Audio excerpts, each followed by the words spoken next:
परेशान होने लगी, यानी दैत्य लोग जो है पीछे लीके मारने लगा है कि उनका कवच टूट गया। इसी बीच देवी के शरीर से सुंदर रूप वाली काली, तारा, छिन्नमस्ता, श्री विद्या, भुवनेश्वरी, भैरवी, बगलामुखी, धूमरा, श्रीमती, त्रिपुर सुंदरी और मातंगी, ये 10 महाविद्याएं अस्त्र लेकर उत्पन्न हुए। अब जो दुर्गा मैया है उन्होंने कहा मैं अकेली लड़ रही हूँ, कोई बात नहीं। अब उन्होंने अपने अंदर से 10 ऐसी महाविद्याएं पैदा कर दी, ऐसी देवियां उत्पन्न कर दी ताकि वह उनकी रक्षा कर सके, उनकी मदद कर सके लड़ाई में, क्योंकि राक्षसों की सेना तो खूब बड़ी है। अब देवी बेचारी अकेली है, तो उन्होंने 10 महाविद्याएं उत्पन्न कर दी अपने शरीर के अंदर से ताकि वह उनकी मदद कर सके और असुरों को जल्दी जल्दी भस्म कर सके। इसके पश्चात दिव्य मूर्ति वाली असंख्य मातृकाएं प्रकट हुई। उन सब ने अपने मस्तक पर चंद्रमा का मुकुट धारण कर रखा था और वे सब की सब विद्युत के समान यानी बिजली के समान दीप्तिमती दिखाई देने लगी। यानी इतनी तेज उनके से चमक निकल रही जैसे बल्ब में से निकलती है, ऐसे निकला इतना तेज निकलने लगा कि जो असुर लोग थे उनकी आंखें बंद होने लगी। अब सूर्य को देखते हैं तो उसकी हमारी आंखें बंद होती हैं, वैसे ही उनके अंदर से इतना तेज निकलने लगा ज्ञानों के अंदर से, तो उनकी आंखें सबकी बंद होने लगी। इसी को मौका देकर देवी ने सबका गला काटना शुरू कर दिया। इसके बाद उन मातृगणों के साथ दैत्यों का भयंकर युद्ध आरंभ हुआ। उन सब ने मिलकर उसका गौरव और गौरव दुर्गम दैत्य की नष्ट कर दिया। दुर्गम दैत्य दुर्गमासुर उसकी जितनी भी बड़ी सेना थी तो उसे पूरा समाप्त कर दिया। अब बचा कौन? दुर्गमासुर। तो वह जड़ से खोदे हुए वृक्ष की भांति पृथ्वी पर जाकर गिर पड़ा। इस प्रकार ईश्वर ने उस समय दुर्गमासुर नामक दैत्य को मारकर चारों वेदों को वापस लेकर देवताओं को दे दिए। वापस उसे जैसे उनका गला काटना दुर्गमासुर का, तो उसके अंदर जितने भी वेद थे वह अपने आप ही तुरंत बाहर निकल आए। तब देवता लोग बोले कि इन्हें अम्बिके, आपने हम लोगों के लिए असंख्य नेत्रों के युक्त रूप धारण किया है, इसलिए हे मुनिजन आपको साक्षी कहेंगे। अपने शरीर से उत्पन्न हुए शापों द्वारा यानी आपके शरीर से जितने भी फूल सब्जी उत्पन्न हुई हैं तो उससे समस्त लोगों का भरण पोषण किया जाएगा। इसलिए हे शाकंभरी के नाम से आप ख्याति होगी। शाकंभरी यानी आपके अंदर से ही जितना भी अकाल था वह सब फिर से भर गया है, फिर से सारी सब्जियां और जितने फल हैं वह सब आपके ही रोने से, आपके आंसू से फिर से प्रकट हो गई हैं। इसलिए आपका नाम इस कलयुग में शाकंभरी नाम से प्रसिद्ध होगा। हे शिवे, आपने दुर्गम नामक महादैत्य का वध किया है, इसलिए लोग आपको कल्याणकारी भगवती को दुर्गा कहेंगे। हे योग निद्रे, आपको मैं नमस्कार करता हूँ। हे महामले, आपको नमस्कार है। उस प्रकार अनंत कोटि ब्रह्मांडों का संचालन करने वाली भगवती दुर्गा को मैं बारंबार नमस्कार करता हूँ। हे माता, आप पर मन, वाणी और शरीर की पहुँच होनी कठिन है। सूर्य, चंद्रमा और अग्नि ये तीनों आपके नेत्र हैं, यानी देवी के 3 नेत्र हैं, एक तो बीच में एक ये दोनों। तो कहते हैं कि आपके ये चंद्रमा, सूर्य और अग्नि ये तीनों आपके नेत्र बताए गए हैं। हम आपके प्रभाव को नहीं जानते, इसलिए आपकी स्तुति करने में असमर्थ हैं। हे सुरेश्वरी माता, हे सताक्षी को छोड़कर दूसरा कौन है संसार में जो कि इस दुर्गमासुर को मार पाता। इसलिए आपको सदा ऐसे ही यत्न करना चाहिए, जब भी हम पर मुसीबत आए तो आपको अनेकों रूप धारण करके हमारी रक्षा करनी चाहिए। हम आपको नमस्कार करते हैं, आप हमारी रक्षा करती रहिए। इसी प्रकार देवी ने कहा कि हे देवताओं, जैसे बछड़ों को देखकर गौ यानी माताएं जो होती है उनकी व्यग्र होकर उतावली के साथ उनकी ओर दौड़ पड़ती हैं, उसी तरह मैं तुम सबको देखकर व्याकुल होकर दौड़ पड़ती हूँ। अगर तुम लोगों को कभी भी कष्ट आता है तो मैं एकदम से दौड़ पड़ती हूँ, नए अवतार धारण कर तुम्हारा जो कष्ट है उसे दूर करती हूँ। मैं तुम्हें अपने बच्चों को समान समझती हूँ और तुम्हारे लिए अपने प्राण भी दे सकती हूँ। तुम्हारे लोग मेरे पति भक्ति भाव से सुशोभित होकर अतः तुम्हें कोई भी चिंता नहीं करनी चाहिए। संसार में हर जगह पत्नी ही आती है, हर जगह पत्नी ही आती है, चाहे सास माँ हो, माता तो हर जगह नहीं आती है परंतु पत्नी हर जगह आती है। अब सास तो अलग ही रह गई। सास की एक बार आती बात आती है कि सास और जो बहू थी उनमें लड़ाई होने लगी। कब? पहले तो वो रिश्ता देखने गई सास अपने बेटे के लिए, दूर दूर रिश्ता लेके गई, अपने बेटे को लेके गई। अब वहाँ पर जो बहू थी उससे पूछा कि अब मुझसे तो नहीं कि मतलब क्या क्या आता है, मुझे काम करना आता है, फिर खाना बनाना आता है। सबसे पहले उन्होंने पूछा कि रसोई में क्या आता है, तो चक्कर आता है। वही चक्कर आता है। अब सास होने की ये कैसी है? अब ये अगर हमारा तो अगर ये घर पे आ गए तो सब खाना तो मुझे बनाना पड़ेगा। उन्होंने कहा मुझे और काम आता है, और उन्होंने कहा नहीं, अगर काम करती हूँ तो उसमें मुझे चक्कर आ जाता है, तो इसलिए मैं कोई काम भी नहीं कर पाती हूँ। उन्होंने कहा तो तुम शादी कैसे करोगी? कुछ सीखा तो होगा, घर वालों को सिखाया होगा। हमने कहा नहीं, मुझे कुछ सिखाया नहीं है, अगर सिखाया भी तो मैंने सीखा नहीं। मेरे तो पति, मैं ऐसा सोच रही थी कि मुझे ऐसा पति मिलेगा राजकुमार, बिल्कुल जो मुझसे कोई काम नहीं करवाया, घर में भाई भी रखेगा, काम बनाने वाली, खाना बनाने वाली, लग रहा वो ये सोच के रही। तब मैंने कहा चलो कोई बात नहीं।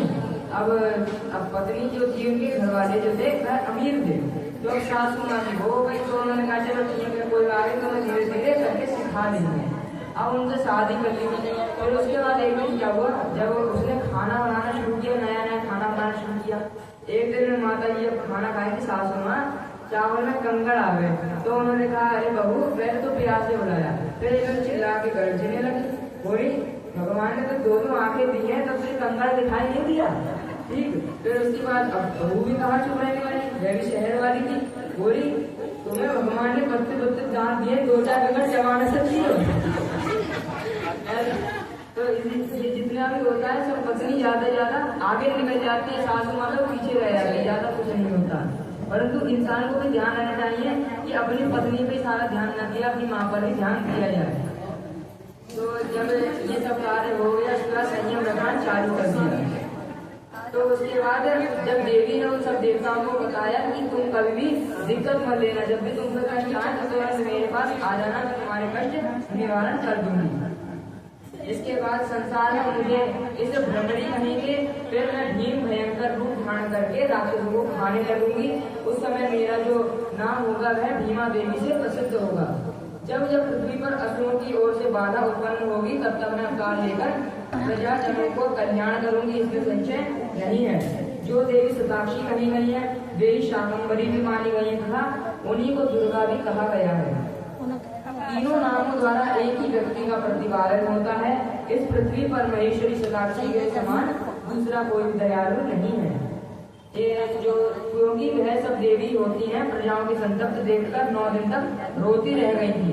यानी अपनी प्रजा का दुख देखकर जो इंसान रोता है, जो अगर माँ होती है, अगर अपना बेटे पे वो आता कष्ट तो रोती रहती है, उसी प्रकार जो माता थी उन्होंने 9 दिन और 9 रात तक अपने ब्राह्मणों को देखा, अपने पुत्रों को, देवताओं को देखा। तो उन्होंने जब देखा कि मेरे कारण से इन लोगों को बहुत ही कष्ट हुआ है, तो उन्होंने रोना चालू कर दिया। उनके रोने से सृष्टि फिर से अच्छी हो गई, जितना भी अकाल पड़ गया था वैसा सही हो गया। हर हर हर महादेव। देवी के क्रिया योग का वर्णन। देवी की मूर्ति एवं मंदिर के निर्माण, स्थापन और पूजन का महत्व। परा अम्बा की श्रेष्ठता। विभिन्न मासों और तिथियों की देवी में व्रत और उत्सव और पूजन आदि के फल तथा इनकी संहिता के श्रवण और पाठ की महिमा। कि देवी की जो कथा हम लोग सुन रहे हैं उससे क्या हमें फल प्राप्त होगा, क्या उनकी महिमा है, और देवी की जितने भी व्रत लोग रखते हैं वैसे बताएंगे कि व्रत किस प्रकार रखने चाहिए और कब रखने चाहिए। व्यास जी बोले कि हे महामते, ब्रह्मपुत्र सर्वज्ञ सनत कुमार जी, मैं उमा के परम अद्भुत क्रिया योग का वर्णन सुनना चाहता हूँ। उस अनुष्ठान करने से किसे फल की प्राप्ति होती है जो परा अम्बा उमा को अधिक प्रिय है। ऐसा कौन सा व्रत है, ऐसी कौन सी भक्ति है ताकि जो माता उमा है वह सबसे ज्यादा कब प्रसन्न हो जाती है, वह क्रिया योग ऐसा कौन सा है, ये सब बातें मुझे बताइए। सनत कुमार जी ने कहा कि हे महान बुद्धिमान द्वैपायन, द्वैपायन के लिए कहते हैं व्यास जी को, तुम जिस रहस्य की बात मुझसे पूछ रहे हो वह सब मैं तुम्हें बताता हूँ, ध्यान देकर सुनो। ज्ञान योग, क्रिया योग, भक्ति योग, ये तीनों श्री माता की उपासना के 3 मार्ग कहे गए हैं। यानी अगर आप में भक्ति है तो आप में क्रिया भी होनी चाहिए और ज्ञान भी होना चाहिए। क्योंकि ज्ञान क्या होता है, ज्ञान ही भक्ति क्या होती है। अगर आप कभी भगवान का, देवी का पूजन कर रहे हैं तो उससे आपको जो मंत्रों द्वारा आपको उनकी पूजा करनी चाहिए। कोई भी चीज चढ़ानी है तो मंत्रों द्वारा ही करनी चाहिए। ये हो गया ज्ञान भक्ति, ठीक। फिर उसके बाद बताते हैं क्रिया योग, यानी आपको हर एक चीज विधि से करनी चाहिए कि क्या पहले चढ़ाना चाहिए और क्या बाद में कराना चाहिए। ये सब विधि से करना चाहिए, इसलिए कहते हैं कि क्रिया भक्ति। और एक तो हो गया भक्ति योग। भक्ति योग होनी यानी जो आप में भक्ति भी होनी चाहिए, नहीं कि आप अमीर हैं, आपने दूसरों से करवा दिया, अपने ब्राह्मण को बुलाकर सब कार्य संपन्न करा दिया, परंतु आपने बस दिखावे के लिए, भगवान की पूजा के लिए ऐसा करा, परंतु आपके मन में अगर भक्ति नहीं है तो आपका जितना भी कार्य है अपूर्ण रहेगा। परंतु अगर आपके अंदर भक्ति है तो आपके कार्य अपने आप ही संपन्न हो जाएंगे, शुद्ध हो जाएंगे। अगर कोई गलती भी हो गई होगी तो आपकी जो भक्ति होगी उससे आपकी जो माता है वह आपकी जितने भी गलती है उनको माफ करके आपको उत्तम वर प्रदान करेंगे। इसलिए जो कहा गया है कि चित्त का जो होता है, जो आत्मा के साथ संयोग होता है, उसका नाम ज्ञान योग है। चित्त का अगर आत्मा के साथ अगर योग नहीं रहेगा तो आपके पास कभी भी ज्ञान योग की प्राप्ति नहीं हो सकती। अगर आपके अंदर भक्ति है तो आपके अंदर ज्ञान अपने आप ही आ जाता है। क्यों? क्योंकि भक्ति के पुत्र का नाम है ज्ञान। ज्ञान और वैराग्य उनके भक्ति के दो पुत्र हैं। जहाँ जहाँ भक्ति आती है वहाँ पर ज्ञान और वैराग्य उनके पुत्र स्वयं चले आते हैं। उनका बाह्य वस्तुओं के साथ जो संयोग होता है उसे क्रिया योग कहते हैं। देवी के साथ आत्मा की एकता को भावना की भक्ति योग माना गया है। तीनों योगों में जो क्रिया योग है उसका प्रतिपादन किया जाता है। जो कर्म से भक्ति उत्पन्न होती है, भक्ति से ज्ञान उत्पन्न होता है और ज्ञान से मुक्ति होती है। यानी सबसे पहले क्या उत्पन्न होता है? कर्म। कि कर्म आप क्या कर रहे हैं, सबसे पहले कर्म उत्पन्न होगा। कर्म करने से आपको भक्ति उत्पन्न होगी। जब आपने पहली बार, जैसे लोग कहते हैं कि हमने कभी रुद्राभिषेक नहीं कराया, अगर आपने एक बार रुद्राभिषेक कराया तो आपका मन अपने आप ही इसमें लग जाएगा। तो उसी प्रकार कह रहे हैं कि सबसे पहले आपको क्रिया करनी चाहिए। अगर आप कर्म करेंगे तो उससे आपके अंदर भक्ति जागृत होगी, और भक्ति जागृत होगी तो आपको भगवान के धाम को जाने का मौका मिलेगा, आपको मुक्ति प्रदान भगवान देवी करेंगे। ऐसा शास्त्रों में निश्चय किया गया है, यानी ये बात असत्य नहीं है, यह बिल्कुल सच्ची बात है। ऐसा शास्त्रों में निश्चय किया गया है। हे मुनिश्रेष्ठ, मोक्ष का प्रधान कारण योग है, परंतु योग के ध्येय का उत्तम साधन क्रिया योग है। यानी कह रहे हैं योग का, अगर आपके अंदर योग है, तपस्या है, आप अगर भगवान की तपस्या करते हैं तो आपको भगवान के धाम में जाने का जल्दी से जल्दी मौका मिलेगा। परंतु अब गृहस्थ लोग क्या करें, जो जिनकी शादी हो चुकी है, तपस्या कौन लोग करते हैं? जो कि योगी लोग होते हैं, इनकी शादी नहीं हुई होती, जो मोह माया से दूर रहते हैं, वह होते हैं। परंतु गृहस्थ लोग क्या करें? गृहस्थ लोग को बताया गया है कि आप लोग क्रिया करें।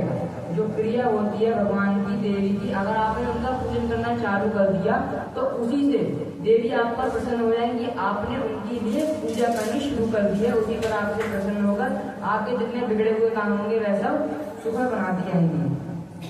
तो जो काली नंदन जो मनुष्य देवी के लिए पत्थर, लकड़ी अथवा मिट्टी का मंदिर बनवाता है, उसे पुण्य फल का वर्णन सुनो। यानी जो भी अगर किसी ने चंदा बटोर कर, जिसने भी चंदे में अगर दान दिया है कि हमारा कोई मंदिर में गांव बना रहे हैं, गांव में अगर मंदिर बनाना चाह रहे हैं तो उसमें सब लोगों से दान भी लिया जाता है। अगर जो भी दान करता है तो उन सबका बताया जाता है कि उन्हें क्या पुण्य फल मिलेगा। जिस महान फल की प्राप्ति होती है वह सारा फल उस पुरुष को मिल जाता है जो देवी के लिए मंदिर बनवाता है। श्री माता का मंदिर बनवाने वाले धर्मात्मा पुरुष अपने पहली बीती हुई तथा आगे आने वाली 1000 पीढ़ियों का उद्धार कर देता है। यानी आज से पहले 1000 हमारी पीढ़ी बीत चुकी है। जब कलयुग शुरू हुआ था तो हमारी 2000 पीढ़ी समाप्त हो चुकी है। तो आगे हमारी पीढ़ी जो पहले की होती है वह पूरी उद्धार हो जाता है उनका। अगर भगवान का मंदिर बना रहे हैं, देवी का मंदिर बनवा रहे हैं, अगर हमने उसमें चंदा दिया है तो हमारी जितना भी पीछे का सफल हो जाती है। अगर मान लो कोई नरक में भी गया है क्या हमारी पीढ़ी में से पीछे, तो वह नरक में अगर जाता है तो जैसे ही आपने दान देना शुरू कर दिया भगवान के देव मंदिर बनवाने के लिए, तो आपका वहां से नरक में से हटा के आपके जो पितृगण हैं, जो आपके पूर्वज हैं, उनको नरक में से निकाल के तुरंत भगवान के नाम को भेज दिया जाएगा। क्योंकि आपने भगवान के मंदिर बनवाने के लिए जो दान दिया है उसमें आपकी 1000 पीढ़ियां पहले तक शुद्ध हो जाती है और 1000 पीढ़ी आपकी आगे होने वाली है भविष्य में, वह भी पवित्र हो जाती है। करोड़ों जन्मों के किए हुए थोड़े या बहुत सारे पापी शेष रहते हैं तो वे श्री माता के मंदिर का निर्माण आरंभ करते ही क्षण भर में नष्ट हो जाती हैं। जैसे नदियों में गंगा, संपूर्ण नदों में सोनभद्र, क्षमा में पृथ्वी, गहराई में समुद्र और समस्त ग्रहों में सूर्य देव का विशिष्ट स्थान बताया गया है। सबसे उत्तम बताए गए हैं ये लोग। उसी प्रकार समस्त देवताओं में श्री परा अम्बा श्रेष्ठ मानी गई है। हर एक देवता में सबसे ऊपर देवी का स्थान माना गया है। वे समस्त देवताओं में मुख्य मानी गई हैं। जो उनके लिए मंदिर बनवाता है वह जन्म जन्म में प्रतिष्ठा पाता है। काशी, कुरुक्षेत्र, प्रयाग और पुष्कर, गंगा सागर तट, नैमिषारण्य, अमरकंटक पर्वत और परम पुण्यमयी श्री पर्वत, ज्ञान पर्वत, गोकर्ण और मथुरा, अयोध्या और द्वारका इत्यादि पुण्य प्रदेशों में अथवा जिसकी कभी स्थान में माता का मंदिर बनवाने वाले मनुष्य संसार बंधन से मुक्त हो जाते हैं। यानी आप कहीं भी बनवा रहे हैं तो आप वहाँ पर पवित्र हो जाते हैं। मंदिर में ईंटों का जोड़ जब तक यह जितने वर्ष तक रहता है उतने हजार वर्षों तक वह पुरुष मणिद्वीप में प्रतिष्ठित रहता है, यानी भगवान के द्वार में रहता है। जो संपूर्ण समस्त शुभ लक्षणों से संपन्न उमा की प्रतिमा बनवाता है, यानी उनकी जो मूर्ति बनवाता है जो मैया की, वह निर्भय होकर यानी निडर होकर किसी से डरता हुआ नहीं रहता है, अवश्य उनके परम धाम को चला जाता है, यानी देवी के परम धाम को चला जाता है। शुभ ऋतु, शुभ ग्रह और शुभ नक्षत्र में और शुभ तिथि में कि कौन सी समय अच्छा रहेगा, कौन सा शुभ रहेगा, उसी समय में आपको देवी माँ की मूर्ति की स्थापना करनी चाहिए और योग माया के प्रसाद से संपूर्ण कृत्य हो जाता है। कल्प के आरंभ से लेकर अंत तक कुल में जितनी भी पीढ़ियां बीत गई हैं, उनका जितनी भी आने वाली हैं, उन सबको मनुष्य सुंदर देवी मूर्ति की स्थापना कर तार देता है। यानी अगर जिसने देवी की मूर्ति प्रकट कर दी तो आपका जो पूरा कल्प बीत गया है, उन सब में आपके जितने भी लोग हुए हैं आपके पीढ़ी में पूर्वज या आगे होने वाले होंगे, तो पूरे के पूरे शुद्ध हो जाते हैं और भगवान के धाम को चले जाते हैं। जो केवल जगद्योनि परा अम्बा की शरण लेते हैं उन्हें मनुष्य नहीं मानना चाहिए। वे साक्षात देवी के गढ़ बताए गए हैं। जो खड़े होते हुए चलते फिरते सोते जाते अथवा खड़े होते हुए भी उमा का इस प्रकार 2 बार अक्षर का नाम उच्चारण करते हैं, वे शिवा के ही गण कहे गए हैं। यानी शिवा जो होती है, जो हमारी देवी उमा है, उनकी कृपा हमेशा उन पर बनी रहती है। इस पर जो हमेशा सुबह जल्दी उठा, जैसे ही उठा, चाहे कितनी भी देर में उठा, चाहे जल्दी उठा, जैसे ही उठेगा तो अगर उसने उमा का नाम ले लिया अपने मुख से, तो वो लोग होते हैं। और फिर जैसे खाना भी खाने पहुंच रहे हैं तो खाना खाने से पहले उन्होंने एक बार उमा का नाम ले लिया तो हो गया, सोने से पहले बार उमा का नाम ले लिया तो हो गया। तो ये काम जो करता है, जो हमेशा भगवान का धाम और जो हर टाइम पर जब भी उठता है सोता है, उमा का अगर नाम 2 अक्षर का ज्यादा बड़ा नहीं है, उमा नाम भी ले लेता है, तो देवी उमा उस पर हमेशा अपनी कृपा बरसाए रखती है। जिन्होंने देवी के परम उत्तम एवं रमणीय मंदिर का निर्माण कराया है, उनके कुल के लोगों को माता उमा सदा आशीर्वाद देती हैं। जो प्रतिदिन गोबर या मिट्टी से देवी के मंदिर को लीपते हैं अथवा उसमें झाड़ू देते हैं, वे सभी उमा के धाम में चले जाते हैं, क्योंकि गोबर तो यहाँ मिलता नहीं है। तो आप अगर देवी के मंदिर में अगर झाड़ू भी लगा रहे हैं तो उसी से आपको भगवान के धाम को जाने का मौका मिल जाएगा। 100 वर्षों तक जीते हैं और इन पर कभी भी कोई आपत्ति नहीं आए। इस प्रकार श्री माता रात दिन आशीर्वाद देती रहती हैं। जिसने महादेवी उमा की शुभ मूर्ति का निर्माण कराया है, उसके कुल के 10,000 पीढ़ियों तक लोग मणिद्वीप में सम्मान पूर्वक रहते हैं। यानी भगवान के धाम में सम्मान पूर्वक रहते हैं, कभी भी उन्हें कोई आकर्ष नहीं होता है। जिस मनोरथ की कामना के लिए प्रार्थना करता है उसको अवश्य प्राप्त कर लेता है। जो श्री माता की स्थापित करती हुई उत्तम मूर्ति को मधु मिश्रित घी से नहलाता है। यानी मधु मिश्रित यानी अगर आपने किसी मिश्री में या फिर घी में अगर आपने शहद डाल दिया है तो उससे अगर आप देवी का स्नान करा रहे हैं, देवी को नहलवा रहे हैं, तो उससे आपको क्या होता है, उसके पुण्य फल की गणना कौन कर सकता है। यानी कह रहे हैं कि अगर जिसने भी स्नान करा दिया इससे देवी को, तो उनकी कभी भी जितने पाप है वैसा कट के उनकी जो पुण्य है वह इतने बढ़ जाते कि उनकी गिनती नहीं की जा सकती। चंदन, अगरू और कपूर, जटामांसी तथा नागर मोथा आदि से युक्त जल तथा एक रंग की गौ को दूध से परमेश्वरी को नहलाएं। यानी गौ जो होती है गाय एक रंग की होनी चाहिए, इसमें कोई और रंग नहीं होना चाहिए, या तो पूरी काली होनी चाहिए या तो पूरी गोरी होनी चाहिए। उसके साथ अगर आप नहलवाते हैं माता को तो आपको देवी के जो पुण्य मिलता है, देवी का आशीर्वाद जो आपको मिलता है आपके साथ बना रहता है। कृष्ण पक्ष की अष्टमी, नवमी, अमावस्या में अथवा शुक्ल पक्ष की पंचमी और दशमी तिथि में गंध यानी चंदन, पुष्प और उपचारों द्वारा जगदम्बा की विशेष पूजा करनी चाहिए। रात्रि सूक्त और श्री सूक्त अथवा देवी सूक्त को पढ़ते या मूल मंत्र का जाप करते हुए देवी की आराधना करनी चाहिए। ये मंत्र कौन से हैं? ये अलग देवी के अपने स्तोत्र बताए गए हैं जो श्लोकों से भरे हुए हैं। विष्णु कांता और तुलसी को छोड़कर शेष सभी पुष्प देवी के लिए प्रतिकारक जानने चाहिए। यानी कभी भी देवी पर तुलसी नहीं चढ़ानी चाहिए क्योंकि वह भगवान विष्णु के अवतार या फिर अंश मानी गई है, इसलिए कभी भी उनका किसी देवी पर नहीं चढ़ानी चाहिए तुलसी। कमल का पुष्प उनके लिए विशेष प्रीतिकारक होता है। यानी कमल का पुष्प जो होता है देवी के लिए बहुत ही सुंदर बताया गया है, देवी उसे बहुत प्रसन्न होती है। जो देवी को सोने चांदी का फूल चढ़ाता है वह करोड़ों सिद्धों से युक्त होकर परम धाम में चला जाता है। देवी के उपासकों को पूजन के अंत में सदा अपने अपराधों के लिए क्षमा मांगनी चाहिए कि हमसे अगर कोई भी गलती हुई है तो उसमें हमें क्षमा कर दीजिए, चाहे भक्ति में चाहे किसी चीज में कमी रह गई हो तो हमें माफ कर दीजिए। ऐसा कहकर भगवान से देवी से माफी मांगनी चाहिए ताकि वह आपको मतलब माफ करके जो भी आपका पुण्य है वह आपको वापस दे दें। प्रसन्न हो जाओ ऐसा कहकर इत्यादि वाक्यों द्वारा स्तुति एवं मंत्र पाठ करना चाहिए। देवी के भजन में लगा रहने वाला उपासक उसका प्रकार ध्यान करता है। देवी सिंह पर सवार रहती हैं, उनके हाथों में अभय एवं वर की मुद्राएं हैं तथा वे भक्तों को अभीष्ट फल प्रदान करने वाली होती हैं। अगर कभी भी किसी ने भी मनोवांछित फल जो मांगा है और देवी उसको प्रसन्न हो गई तो कभी भी ऐसा नहीं है जो आपको नहीं मिलेगा, हर एक चीज मिलेगी जो आप उनसे मांगना चाहती हैं। वह मनुष्य अपने सारे पापों को तृप्त कर लेता है, धोकर निर्मल हो जाता है जो चैत्र शुक्ला तृतीया को भगवान की प्रसन्नता के लिए व्रत रखता है। यानी कौन सी तिथि में? चैत्र मास की शुक्ला तिथि तृतीया तिथि को उसमें अगर कोई भी व्रत रखता है माता के लिए तो वह हमेशा भगवान की और देवी की जो भी मन में व्रत रखता है जिसकी कामना से देवी उसे पूरा कर देती है। वह जन्म मरण के बंधन से मुक्त होकर परम पद को प्राप्त होता है। विद्वान पुरुष इस तृतीया को दोलोत्सव कहते हैं। उनमें शंकर सहित जगदम्बा उमा की पूजा करनी चाहिए।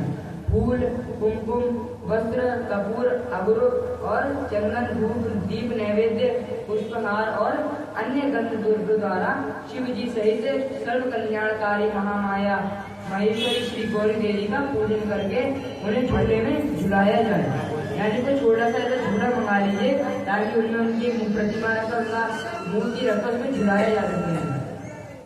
वैशाख मास की शुक्ल पक्ष में जो अक्षय तृतीया होती है जब आती है उसमें आलस्य रहित होकर जो भी जगदम्बा का व्रत करता है तथा बेला, मालती, चंपा, जपा, अगड़ुल और बंदुर और जितने भी अलग अलग पुष्प होते हैं गुलाब के, कमल के, ये अगर देवी को चढ़ाता है तो देवी उस पर प्रसन्न हो जाती है, उसके साथ उसके घर पर चली जाती है। अगर आपने मंदिर में आके चढ़ाया है तो आपके साथ ही देवी पीछे पीछे आपके घर जाएंगी और वहीं पर स्थान बना देगी, कभी भी आपके घर पर कोई संकट नहीं आने देगी।